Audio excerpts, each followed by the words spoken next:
নমস্কার, শেয়ারবাজ থেকে আমি শাশ্বত মিত্র। আমার এডুকেশনাল চ্যানেলে আপনাদের সবাইকে স্বাগত। আহ, প্রথমেই আপনাদের সবাইকে শুভ নববর্ষ, পয়লা বৈশাখের অনেক শুভকামনা। সবাই ভালো থাকুন। মার্কেট আস্তে আস্তে ঠিক হচ্ছে, সবাই পোর্টফোলিও আরও গ্রিন, আরও সবুজ হয়ে উঠুক, এই আশা রেখে আমরা এই বছর শুরু করব। দেখুন, মার্কেট আজকে খুব একটা স্ট্রং ক্লোজিং দিয়েছে। প্রথম কথা হচ্ছে 24,000 আগের দিনের ক্লোজিং, এবং আজকে একটা 24,000-এর ওপরে ক্লোজিং মার্কেট চাইছিল।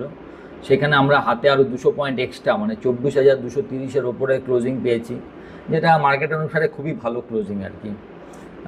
তবে এটাও আমাদের ভাবতে হবে, 22,200 থেকে 22,182 লো করার পর প্রায় 2,050 পয়েন্ট নিফটি চললো। আমি আগেই বলেছি 23,400 না ভাঙলে কোনো ভয় নেই। দেখুন, আগের দিনই সোমবারই যে কারেক্টিভ হয়েছিল মার্কেট, তাতে 23,600-র নিচে মার্কেট এসেছিল, সেখান থেকে আবার আমরা 24,200। কিন্তু একটা জিনিস আপনাদের এখানে খেয়াল রাখতে হবে, যে এই 24,200 ভ্যালুয়েশনের মধ্যে আপনার যে সিজফায়ার হবে, পার্মানেন্টলি হবে, বা একটা আলোচনায় একটা কোনো নতুন করে যুদ্ধ শুরু হবে না, এটা কিন্তু অন্তত ধরে নেওয়া হচ্ছে। এইটাকে খালি খেয়াল রাখবেন। এখন এই মার্কেটে আপনি কোথায় ইনভেস্ট করবেন, যদি না আগে ইনভেস্ট করে থাকেন, যে এখানে করবেন, শেয়ারে করবেন, নাকি মিউচুয়াল ফান্ডে করবেন, নাকি আরও শেয়ার, মানে যে অ্যাসেটে একদম কোনো টেনশন নেই, বন্ডে করবেন, সেটা আপনাকে, ডিসিশানটা আপনাকেই নিতে হবে। 11ই ডিসেম্বর 2025 নীতি আয়োগ একটা রিপোর্ট বার করে। সবচেয়ে অবাক কথা হচ্ছে, সেই রিপোর্টে শুধুমাত্র একটা অ্যাসেট ক্লাসের ওপর জোর দেওয়া হয়, এবং সেই অ্যাসেট ক্লাসকে যাতে 2030-এর মধ্যে 100 থেকে 120 ট্রিলিয়ন ডলারে নিয়ে যাওয়া যায়, তার ওপর পুরো রিপোর্টটা। সেই রিপোর্টটার নাম হচ্ছে deepening the corporate bond market of India. 136 পাতার ফুল রিপোর্ট। সেই রিপোর্টে নীতি আয়োগ দেখিয়েছে যে বন্ডকে কীভাবে শক্তিশালী করা যায়, এবং এইটাকে একটা মানে অ্যাসেট ক্লাস হিসাবে একটা ট্রান্সপারেন্ট, এবং যেখান থেকে আপনি ঠিকঠাক রিটার্ন পাবেন, এরকম একটা অ্যাসেট ক্লাস তৈরি করা যায়। এবং এটা ডাইভার্সিফাই, আপনার অ্যাকাউন্টকে ডাইভার্সিফাই করার জন্য বন্ড খুব জরুরি। গভর্নমেন্ট যদি বন্ডসকে এত সিরিয়াসলি নেয়, তাহলে অ্যাজ এ ইনভেস্টার আমরা কেন এটাকে সিরিয়াস নিচ্ছি না, বা এই দিক দিয়ে ইনকামটাকে আমরা মিস করছি কেন? প্রথমে আপনাদের বলি, সিম্পল ওয়ার্ডে বন্ডটা কী। বন্ড মানে হলো গভর্নমেন্ট কিংবা কোনো কর্পোরেটকে আপনি টাকা ধার দিচ্ছেন, এবং তার বদলে একটা নির্দিষ্ট টাকা প্রতি মাসে বা বছরে যাও পাচ্ছেন, এবং ম্যাচুরিটির পরে আপনি যে প্রিন্সিপালটা দিয়েছিলেন সেটাও আপনি ফেরত পেয়ে যাচ্ছেন। আগে একটা মুশকিল ছিল যে বন্ড নেব কীভাবে, এই যে প্রসেসটা, এটা খুব কনফিউজ করতো। এই রিপোর্টে গভর্নমেন্ট মেনশন করেছে যে লিস্টেড বন্ডগুলো আপনি কোনো সেবি রেগুলেটেড প্ল্যাটফর্ম থেকে কিনতে পারেন, এবং গভর্নমেন্ট এখানে কিছু প্ল্যাটফর্মের নাম দিয়েছে, যেরকম ইন্ডিয়া বন্ডস। ইন্ডিয়া বন্ডসটা আমার পছন্দ। তো এই প্ল্যাটফর্মে আপনি 80 বেশি বন্ড, যেরকম ধরুন government bond, PSU bond, corporate bond, tax free bond এবং রেগুলার ইনকাম বন্ড, সব এই এক জায়গায় একই প্ল্যাটফর্ম থেকে কিনতে পারেন। আর সব থেকে বড় মজাটা কোথায় জানেন? এই কেনবার জন্য ইন্ডিয়া বন্ডস কোনো কমিশন নেয় না, মানে ব্রোকারেজ জিরো। মানেটা কি দাঁড়ালো, যে যদি আপনি যে টাকার বন্ড কিনলেন, সেই পুরো টাকাটা আপনার বন্ডে গেল, কোনো টাকা ব্রোকারেজে গেল না, এবং কোনো হিডেন চার্জ নেই। আর এই বন্ড কেনাটা আপনি মাত্র 1,000 টাকা থেকে শুরু করতে পারেন। আর আপনার যদি কোনো ডাউট থাকে, তাহলে এদের একটা সুন্দর অপশান আছে, বুক এ কল অপশান। আপনি একটা কল বুক করবেন এবং এদের আরএমের সঙ্গে কথা বলবেন, আপনার যা যা ডাউট আছে সমস্ত এদের কাছে ক্লিয়ার করবেন, উইদাউট এনি এক্সপেকটেশান। কোনো ওদের এটা করতে হবে এরম না, আপনার যা ডাউট সমস্ত এখান থেকে ক্লিয়ার করা যাবে। আপনি যদি পোর্টফোলিওয় ফিক্সড রিটার্ন এবং ব্যালেন্স চান, তাহলে বন্ডকে কখনো ইগনোর করবেন না, এটার প্রতি লক্ষ্য রাখবেন। আমি ডেসক্রিপশানে ইন্ডিয়া বন্ডসের লিঙ্ক দিয়ে দিয়েছি। তাহলে আর দেরি করবেন না, ইন্ডিয়া বন্ড অ্যাপ ডাউনলোড করুন, কেওয়াইসি করুন, আর আপনি ফিক্সড ইনকাম করা চালু করে দিন। কারণ এক একজনের ভাবনা এক এক রকম। কেন কথাটা বলছি দেখুন, আমরা যখন আপনাদের মনে থাকবে 22,200-400 একটা কথা আমি রোজ বলেছি যে মার্কেট আরও পড়তে পারে, কিন্তু এখানে আপনাকে কেনা শুরু করতে হবে। কেনা কিভাবে কিনবেন না, একবারে কিনবেন না, 4 ভাগে কিনবেন। 4 বার 5% করে যদি নিচে আসে তখন আস্তে আস্তে কেনা করুন। 4 বারে কিনুন, তাতে যদি একবার কেনার পরে মার্কেট উঠে যায় তো ভালো। সেই 5% যে 25% যেটা কিনেছেন সেটাই কিন্তু কিনতে পেরেছেন, কারণ তার নিচে মার্কেট আর 5%-এ যায়নি। এখন যারা সেটাও কেনেননি, আরও নিচে ভাবছিলেন, তাদের পক্ষে কিন্তু অসুবিধা যে আপনি 22,182-তে না কিনে 24,000-এ কেনা। কারণ এটা একটা মাইন্ড গেম দেখুন সম্পূর্ণ। ধরুন আপনি জানেন আপনি 4,400-তে এলটি কিনতে পারেননি, এখন 4,100 টাকা আজকে দাম, তার লো কত এসেছিলো 3,200 টাকা। তো 3,200তেও আপনি কিনতে পারেননি, আপনার ভয় লেগেছে, সে যে যাই বলুক না কেন। এখন 3,200টা 4,100, কালকে যদি একটু পরে ধরুন আবার একবার 3,800 এলো, আমি কথার কথা বলছি, আপনি কি কিনতে পারবেন? মোস্ট অফ দ্য পিপল কিনতে পারবে না। তার কারণ হচ্ছে তার কাছে মাথায় প্লে করবে ওই 3,200 দামটা, লো দামটা, যে কি হবে ওই লোতে আবার আসবে কি না। সুতরাং এখানে একটা খুব কী বলবো, খুব কঠিন জায়গা এই জায়গায় নতুন করে কেনা। তবে যারা যদি কেউ না কিনে থাকেন তাদের আমি একটা কথা বলতে পারি, আপনারা যখন 2,000 পয়েন্টও কেনেননি তাহলে একদম ফাইনাল খবরের পরেই কিনবেন যদি কেনবার হয়। কারণ অলরেডি যে রানটা করেছে, ধরুন 3,300 টাকার এলটি 4,100 টাকা, তাহলে 25% এমনিতেই বেড়ে গেছে, তাই না? 1,150 টাকার অ্যাক্সিস ব্যাঙ্ক 1,360 টাকা, তাহলে এটাও প্রায় ধরুন 15-16% বেড়ে গেছে। এখন যদি আর 2-4 দিন ওয়েট করেন, যদি সিজফায়ার হয়েই গেল, আর কত বাড়বে? আর 5%ই বাড়বে। তাই এতই যখন দেখলেন তো 5% দেখেই নেবেন।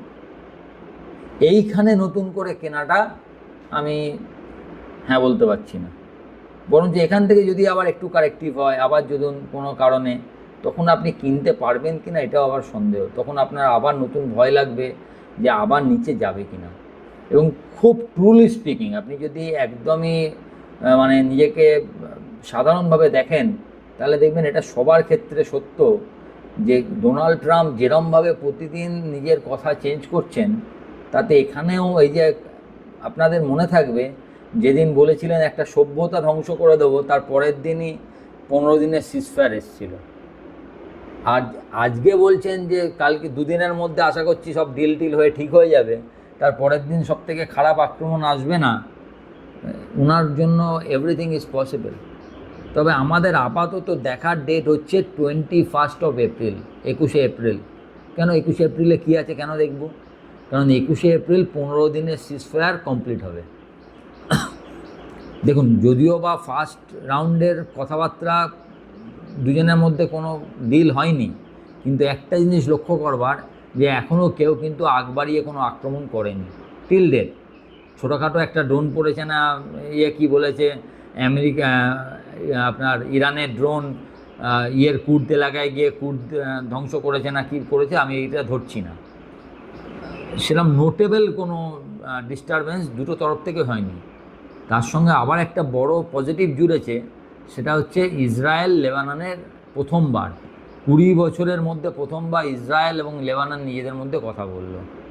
কথা তো বলেছে, যদিও দুজনে, ইসরায়েল বলেছে যে Hezbollah is the main problem, হিজবুল্লাহকে মেন প্রবলেম বলেছে, এবং হিজবুল্লাহ প্রথমেই বলেছে আমরা এই পিস টলকে স্বীকার করি না, এটা ইসরায়েলের নতুন কোনো চালাকি হবে। সুতরাং মানে রাস্তা যে একদম কুসুম বিছিয়ে দেওয়া হয়েছে তা নয়, কণ্টকাকীর্ণ রাস্তাই আছে, কিন্তু তাও একটা এমন দুটো লোক যাদের কোনো মুখ দেখা দেখি নেই, মারপিট ছাড়া কথা হয় না, তারা অন্তত বসেছে, এটা কিন্তু কম বড় পাওনা নয়। এখন আলটিমেটলি রেজাল্ট কী হবে টাইম উইল টেল। আপনি একটা কথা বুঝতে পারছেন তো, যে হরমুজ ব্লক করেছে, এই হরমুজ ব্লকেটে আমি দেখছিলাম প্রতিদিন ইরানের কত টাকা হিউজ একটা লস হচ্ছে। শুধু তাই নয়, ইরানের ইনফ্লেশন 36%। আপনার চালের দাম প্রায় 5-7 গুণ, প্রতিটা দ্রব্যমূল্য আকাশ ছোঁয়া। ইরানও চাইছে যে এই জায়গা থেকে বেরোতে। আবার আমেরিকা একটা নিজের ফেস লসটাকে আটকাতে চাইছে। এই যুদ্ধ আমেরিকা কিছু পায়নি। দেখবেন 2-3 দিন ধরে ডোনাল্ড ট্রাম্প খালি আপনার ট্রুথ সোশ্যালে বলছে আমরা জিতেছি, সারা মিডিয়া আমাদের হারিয়ে দিচ্ছে। তার কারণ কি? আমেরিকাকে রাজি হতে হচ্ছে। যে আমেরিকা বলেছিল ইরানকে সভ্যতাকে শেষ করে দেবে, সে তো রিজিম চেঞ্জ করতে পারেনি। ওর তেলের স্যাংশন উঠে গেছে আপাতত, যদিও বলছে স্যাংশন আর বাড়ানো হবে না। এই মানে স্যাংশন ওঠার টাইম লিমিটটা আর বাড়ানো হবে না, আবার স্যাংশন আরম্ভ হয়ে যাবে। এটা অফিসিয়ালি বলছে, সত্যি মিথ্যে জানি না। ওর টাকা রিলিজ করতে হতে পারে। ইউরেনিয়ামের আমেরিকা যা বলছিল নেক্সট 5 বছর জিরো এনরিচমেন্ট, সেটা মানেনি। অ্যাটলিস্ট 20% এনরিচমেন্ট করবে এবং বাকি বাড়ানোটা বন্ধ রাখবে হয়তো 5 বছর। আমেরিকা চেয়েছে অন্তত 20 বছর। সুতরাং এবং হরমুজ দিয়েও এর আগে 130-35টা জাহাজ যেত। এই গতকাল শুনলাম সব থেকে বেশি জাহাজ গেছে, 30টা বা 34টা, 30+, আমেরিকা ব্লক করার পর। কারণ আমেরিকা খালি ইরান পোর্টের থেকে যেসব জাহাজ বেরোচ্ছে বা ঢুকছে তাদেরকেই ব্লক করেছে, বাকি জাহাজকে ছেড়ে দিয়েছে। এখন এইটা কতদিন সহ্যের মধ্যে থাকে? আবার অন্যদিকে দেখুন, এই আপনার দুপুরে একটা নিউজ এলো, চট করে টপ আপ মানে হলো বলে দেখতে পেলাম যে আমেরিকা নাকি ট্রুপও বাড়িয়েছে। একদিকে বলছে আমরা শান্তি, এখানে সমস্ত মিটে যাবে, এদিকে ট্রুপের সংখ্যা 38,000 থেকে 50,000-এ নিয়ে গেছে। তার মানে যদি কোনো না কারণে নিজেদের মধ্যে কথাবার্তায় কোনো ডিল না হয়, তার মানে তাতে কিন্তু আক্রমণটাও বাদ যাচ্ছে না। সুতরাং what will happen only future can টেল।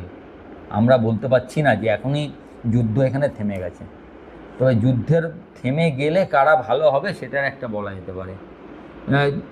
যুদ্ধ থেমে গেলে একটা সেক্টর সম্বন্ধে একটু সবাই, যদিও যেটা বলছি এমন একটা বলবো আপনাদের হয়তো খারাপ লাগবে, তবু বলতে বাধ্য হচ্ছি। রেট সেন্সিটিভ মানে ব্যাংকিং, এনবিএফসি, যাদের যাদের রেটের ওপর যাদের প্রবলেম হয়, মানে রেট সেন্সিটিভ, যেরকম আপনার ডিএলএফ টিএলএফ টাইপের শেয়ার, রিয়েলিটি, এইসব শেয়ারগুলোর থেকে একটু দূরে থাকবেন।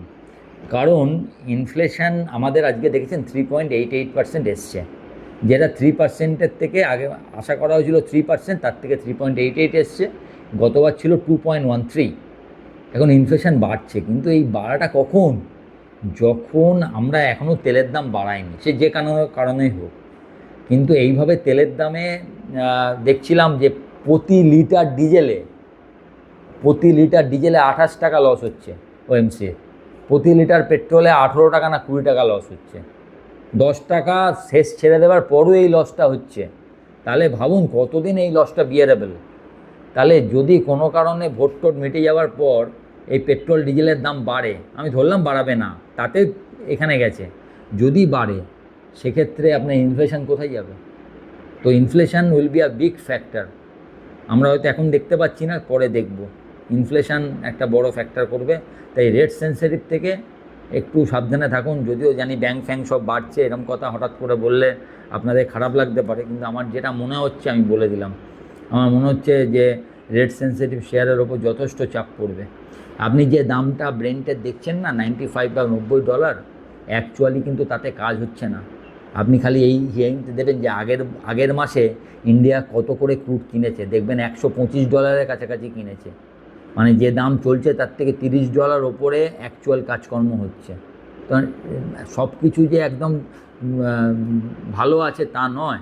আপাতত আমরা যেহেতু অন্য কিছু চিন্তা করছি না, শুধুমাত্র যুদ্ধ থামাটাই আমাদের কাছে মেন, তাই সব ভালো লাগছে। কিন্তু ভালো হতে পারে কোনগুলো, যদি সত্যি যুদ্ধ থেমে যায়, পাওয়ার সেক্টর খুব ভালো হবে। পাওয়ার এখান থেকে যতটা বেড়েছে দেখছেন তার থেকে আরও চড়তে পারে। Power demand will be huge, plus গরমকাল সব মিলিয়ে টিলিয়ে পাওয়ার ভালো হতে পারে। রেট সেন্সিটিভের প্রবলেম থাকবেই, যেটার জন্য আমি যতই বলি না কেন এখন হয়তো আপনার দেখে মনে হবে ইন্ডিগোর দাম কম আছে ভালো, কিন্তু ওইগুলো নিয়ে একটু প্রবলেম থাকবে বলে আমার মনে হচ্ছে। মেটাল ভালো থাকতে পারে, ওএনজিসি, এগুলো ভালো থাকবে।